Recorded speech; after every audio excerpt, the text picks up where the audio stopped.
आज हम लोग देखेंगे पंचायती राज ग्राम पंचायत अधिकारी का के बारे में पढ़ते हैं। तो उसका पहला टॉपिक है पंचायती राज व्यवस्था का इतिहास तथा उसकी समझ में संवैधानिक उपबंध क्या है। सबसे पहले है परिचय। परिचय में वैदिक ग्रंथों में दो चीज का उल्लेख मिलता है, सभा और समिति का। सभा और समिति का अर्थात ऐतिहासिक प्रमाणों के अनुसार वैशाली में विश्व का पहला गणतंत्र स्थापित हुआ था। कहाँ पर? वैशाली में। दूसरा है मौर्य काल में यूनानी राजदूत मेगास्थनीज, जिसकी पुस्तक है इंडिका, ने 30 सदस्यों की 6 समितियों वाली एक नगर सभा का उल्लेख किया जो पाटलिपुत्र का संचालन करती थी। अगला है चोल साम्राज्य में भी वार्डों तथा उप समितियों के साथ परिषदें होती थी जो प्रशासन में विवादित मामलों तथा सामाजिक कार्यों के प्रबंधन में महत्वपूर्ण भूमिका अदा करती थी। स्थानीय स्वशासन के तौर पर उर जो कि साधारण गांव की ग्राम सभा थी तथा सभा वरिष्ठ ब्राह्मणों की सभा थी। उर अर्थात जो गांव की साधारण लोगों की सभा, और उर गांव वरिष्ठ ब्राह्मणों की सभा वरिष्ठ ब्राह्मणों की थी।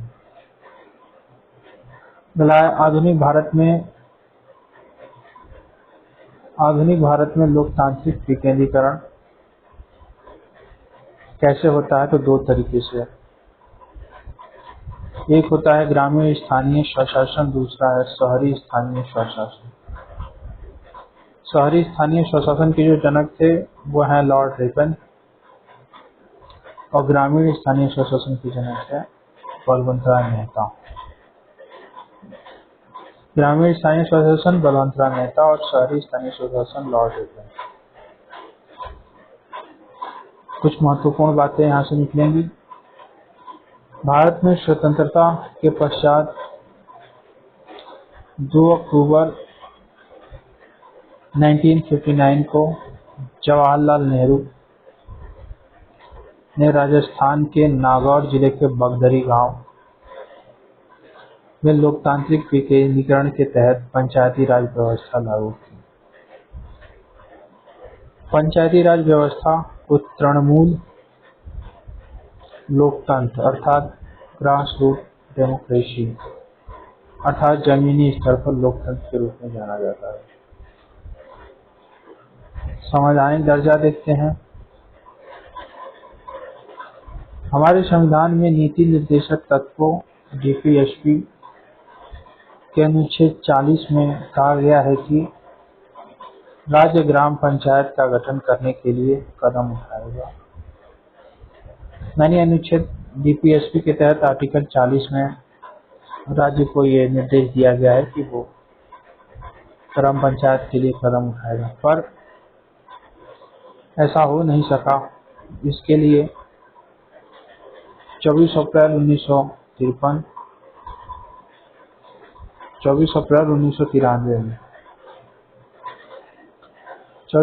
1993 में ये 73वां संविधान संशोधन के माध्यम से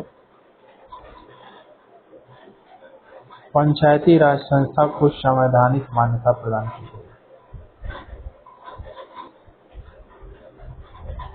अब ब्रिटिश काल में स्थानीय स्वशासन की स्थिति क्या थी?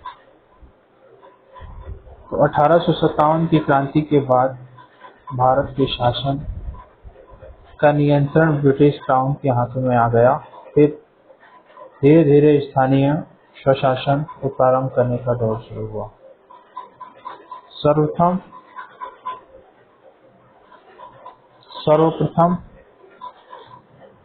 1864 में सर्वप्रथम 1864 में भारत सरकार का एक सर्वप्रथम 1864 में भारत सरकार के एक प्रस्ताव द्वारा स्थानीय स्वशासन को मान्यता प्रदान की गई। सर्वप्रथम 1864 में भारत सरकार के एक प्रस्ताव द्वारा स्थानीय स्वशासन को मान्यता प्रदान की गई। यह है महत्वपूर्ण चीज। 1870 में लॉर्ड मेयो ने पंचायतों को कार्यात्मक वित्तीय स्वायत्तता प्रदान की।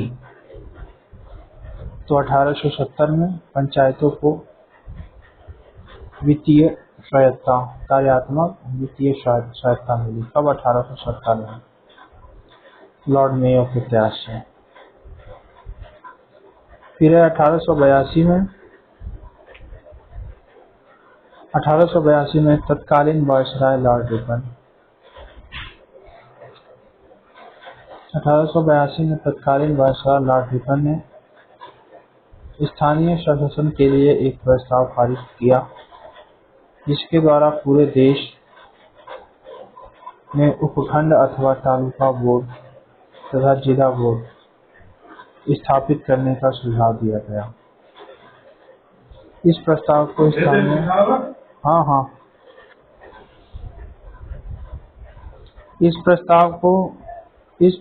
को स्थानीय स्वशासन का मैग्ना कार्टा कहा जाता है। किसको? जो 1882 में लॉर्ड रिपन द्वारा स्थानीय स्वशासन के तहत पूरे देश को उपखंड अथवा तालुका बोर्ड या जिला बोर्ड में स्थापित करने का सुझाव दिया गया था उसको। अब है अगला, नेक्स्ट। रिपन ने स्थानीय नगर प्रशासनिक निकायों की स्थापना करवाई। इसलिए रिपन को शहरी स्थानीय स्वशासन का जनक माना जाता है।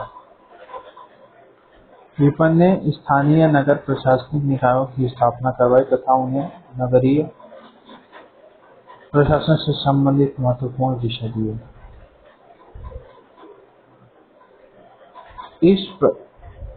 इस प्रयास के कारण ही रिपन को स्थानीय स्वशासन का जनक कहा जाता है।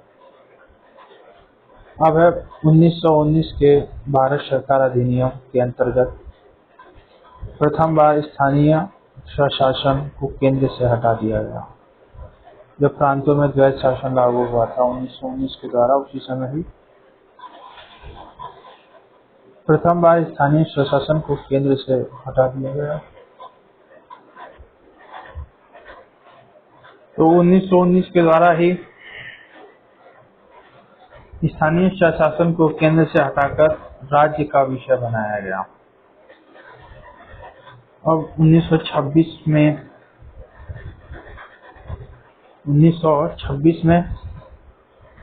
स्थानीय स्वशासन के लिए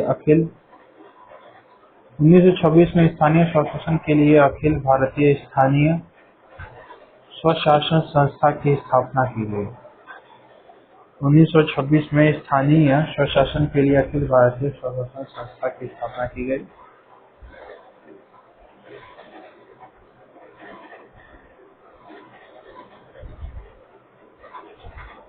उन्नीस में स्थानीय स्वशासन के लिए अखिल भारतीय स्थानीय स्वशासन संस्था की स्थापना की गई। 1935 के भारत शासन अधिनियम के अंतर्गत स्वशासन का विषय पूरी तरीके से राज्य का विषय बना दिया गया। तो 1919 में केंद्र सरकार से सूची से हटाकर राज्य सूची को दिया गया और 1935 में स्वशासन को पूरी तरीके से राज्य का विषय बना दिया गया। और 1926 में क्या हुआ था? अखिल भारतीय स्थानीय स्वशासन संस्था की स्थापना की गई थी। मैटकॉफ ने पंचायतों को लिटिल रिपब्लिक नाम दिया है। अब है स्वतंत्रता प्राप्ति के पश्चात स्थानीय स्वशासन का क्या स्वरूप है। पंचायती राज को राज्य के नीति निर्देशक तक अर्थात डीपीएसपी के अनुच्छेद 40 के अंतर्गत शामिल किया गया है, जिसमें कहा गया है कि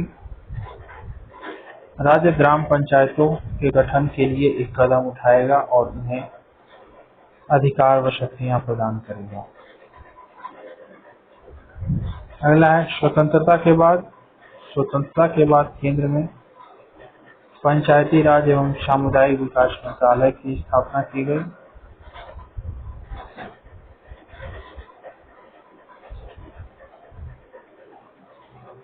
स्वतंत्रता के बाद केंद्र में पंचायती राज एवं सामुदायिक विकास मंत्रालय की स्थापना की गई। श्री सुरेंद्र कुमार डे प्रथम पंचायती राज मंत्री बने।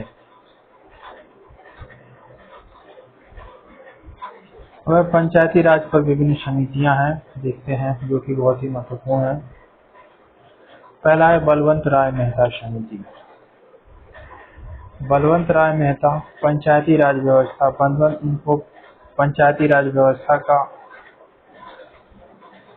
बलवंत राय मेहता को पंचायती राज व्यवस्था का शिल्पकार कहा जाता है।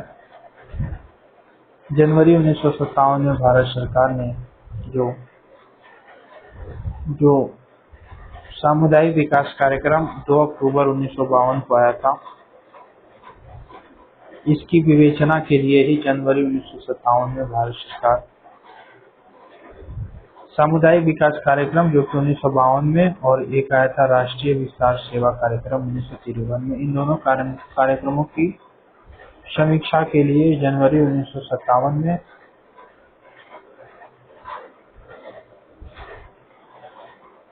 एक समिति का गठन किया गया था, जिसके अध्यक्ष थे बलवंत राय मेहता। जिसके अध्यक्ष कौन थे? बलवंत राय मेहता थे। इन्होंने अपनी सिफारिश नवंबर 1957 को दी और लोकतांत्रिक विकेंद्रीकरण की योजना की सिफारिश की, जो कि अंतिम रूप से पंचायती राज के रूप में जाना गया। बलवंत राय मेहता की प्रमुख सिफारिशें हैं, देखते हैं क्या क्या है। समिति की प्रमुख सिफारिशें क्या क्या है। पहला है तो पंचायती राज पद्धति को 3 स्तर पर अपनाया जाना चाहिए, अर्थात गांव स्तर पर ग्राम पंचायत होनी चाहिए, ब्लॉक स्तर पर पंचायत समिति होनी चाहिए और जिला स्तर पर जिला परिषद होनी चाहिए। ये तीनों स्तर आपस में अप्रत्यक्ष चुनाव द्वारा गठित होनी चाहिए। बलवंत राय मेहता ने अप्रत्यक्ष चुनाव की बात कही थी, अप्रत्यक्ष चुनाव द्वारा गठित होनी चाहिए। दूसरा सुझाव क्या दिया था इन्होंने?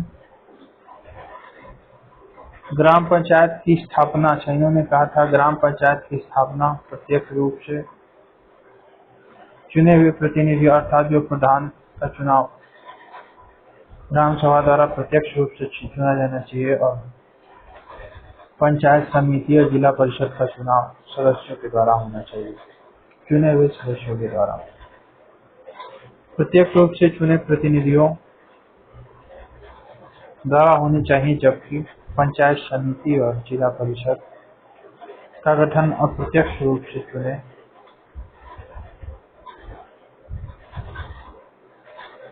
जाने चाहिए। फिर अगला है नेक्स्ट, सभी योजना और विकास के कार्य इन निकायों को सौंपे जाने चाहिए। चौथा है पंचायत समिति को कार्यकारी निकाय होना चाहिए। पंचायत समिति को कार्यकारी निकाय तथा जिला परिषद को सलाहकारी और समन्वयकारी और पर्यवेक्षक का कार्य होना चाहिए। अर्थात जो ब्लॉक स्तर पर कार्यकारी समिति, इन्होंने ब्लॉक स्तर पर बोला था कि कार्यकारी होनी चाहिए, बाकी जिला को सलाहकारी, समन्वयकारी और पर्यवेक्षक का दर्जा दिया जाना चाहिए। 5वां में क्या बात कही इन्होंने? जो जिला परिषद का अध्यक्ष जिलाधिकारी होना चाहिए। जिला परिषद का अध्यक्ष जिलाधिकारी को होना चाहिए, और इन लोकतांत्रिक निकायों में शक्ति तथा उत्तरदायित्व का वास्तविक स्थानांतरण होना चाहिए। 7वां है इन निकायों को पर्याप्त शक्ति के स्रोत दिए जाए। इन निकायों को पर्याप्त स्रोत मिलने चाहिए और भविष्य में अधिकारों के और अधिक प्रत्यायन के लिए एक पद्धति विकसित की जानी चाहिए। फिर नेक्स्ट है समिति की इन सिफारिशों को राष्ट्रीय विकास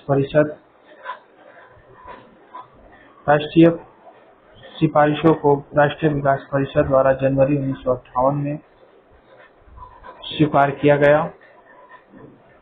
परिषद ने किसी विशिष्ट प्रणाली पर जोर न देकर यह राज्यों पर छोड़ दिया ताकि वे अपनी स्थानीय स्थिति के अनुसार इन नमूनों को विकसित कर सकें। किंतु बुनियादी सिद्धांत और मुख्य आधारभूत विशेषताएं पूरे देश में समान होनी चाहिए। यानी राष्ट्रीय विकास परिषद ने कहा कि पंचायती राज व्यवस्था कैसे लागू करना है, कैसे नहीं लागू करना है, राज्यों को दे दिया जाए, लेकिन सभी राज्यों में जो आधारभूत ढांचा है वो सेम होना चाहिए। ऐसा बलवंत राय मेहता की सिफारिश के बाद एनडीसी ने कहा। इसी के तहत राजस्थान के बाद पंचायती राज व्यवस्था अपनाने वाला दूसरा राज्य आंध्र प्रदेश बना। 2 अक्टूबर 1959 में राजस्थान के बगदरी गांव बन गया था। दूसरे नंबर पे आंध्र प्रदेश। इसके बाद अधिकांश राज्यों ने यह योजना प्रारंभ की, परंतु राज्यों की इन संस्थाओं में स्तरों की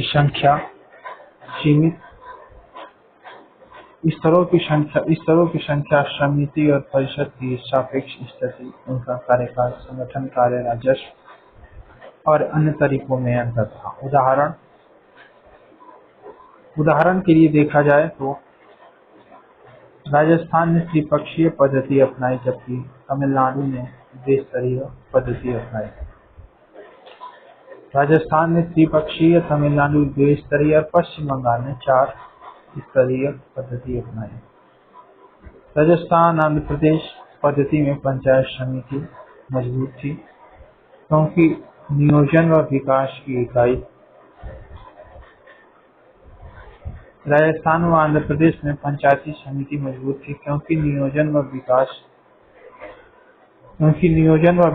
की इकाई ब्लॉक थी, जबकि महाराष्ट्र गुजरात पद्धति में जिला परिषद शक्तिशाली थी क्योंकि नियोजन व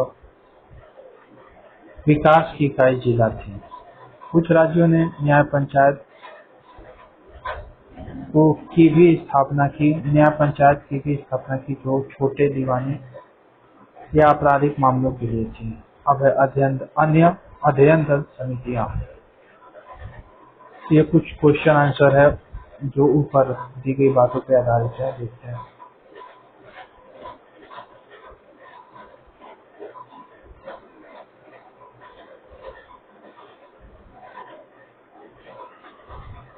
सर्वप्रथम लॉर्ड रिपन द्वारा पंचायती राज को वित्तीय सहायता प्रदान की गई। लॉर्ड रिपन द्वारा वित्तीय संस्था प्रदान की गई, जो कि गलत है। लॉर्ड रिपन नहीं, लॉर्ड मेयो 1870 के द्वारा, ये मेयो है। दूसरा 1928 में अखिल भारतीय स्वायत्त संस्थान की स्थापना की, ये भी गलत है, 1936 के द्वारा की गई थी। तो इसका करेक्ट आंसर जो होगा न तो 1 न तो 2।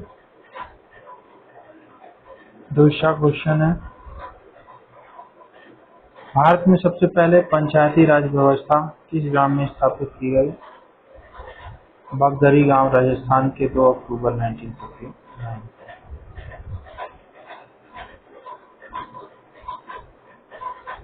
ठीक। नेक्स्ट क्वेश्चन है, निम्नलिखित में से किसे भारत में पंचायती राज व्यवस्था का शिल्पीकार माना जाता है? शिल्पीकार तो यही अपने बलवंत चचा।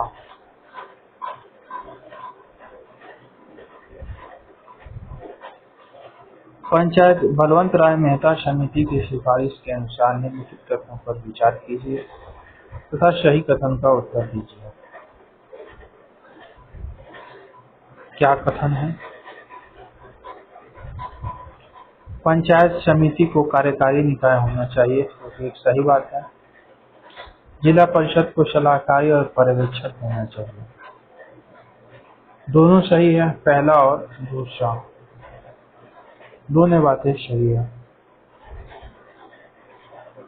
क्वेश्चन नंबर 5वां है, जो कि आखिरी है। निम्नलिखित में से कौन सा कथन गलत है? गलत कथन बताना है। लॉर्ड रिपन को स्थानीय स्वशासन का जनक कहा जाता है। लॉर्ड रिपन को स्थानीय स्वशासन का जनक, ये सही बात है। गांधी तथा अम्बेडकर पंचायती राज व्यवस्था के प्रबल समर्थक थे, तो ये गलत है। गांधी जी समर्थक थे, पर अम्बेडकर जी पंचायती राज व्यवस्था के समर्थक नहीं थे। संविधान के अनुच्छेद 40 में पंचायती राज व्यवस्था की सिफारिश है, तो बात सही है। उपरोक्त सभी सही।